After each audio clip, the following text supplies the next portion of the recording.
خەو نەبوون کیژۆڵە خەو نەبوون ئەوە ڕەز بوون و ئەمردن ئەوە ئاو بوون و ئەمردن ئەوە بەرد بوون و شل ئەبوون ئەوە گۆم بوون و ڕەقەبوون خەو نەبوون کیژۆڵە خەو نەبوون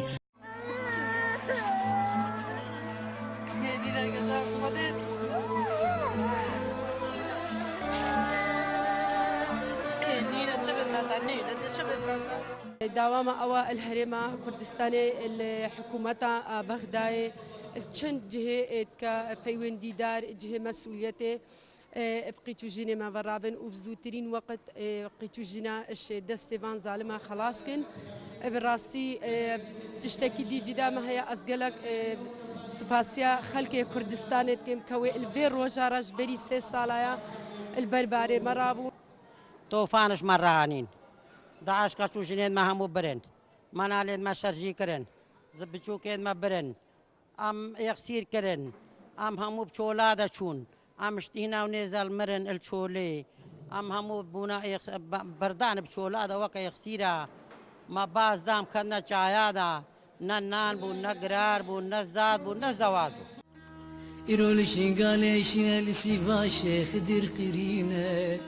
ولت العزيرك كلكو خرقة بخينة دايل ما فرمانة دايل ما فرمانة فرمانة دولة العالم همي وإسلامي همي وهجي آيني هجي حقوق الإنسان هبه مدفع جوه خبدته منافع جوه عالم القرطيبان حتى هستا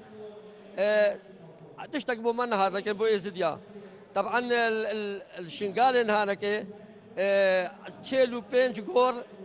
يعني كومال كوجي هنا الجا شنغالي قالك تشتيك يقينا ديتي ما ديت وبسري ما هات ما دبجا ما بجا خدي كجوجن ما دستات كرن بزورات برن بيرو قال شتينا وجبرشاد مرن ما قالك مرديدن وقالك زارو شتينا وجبرشاد مرن وروجا قالك بزحمت بو هايدي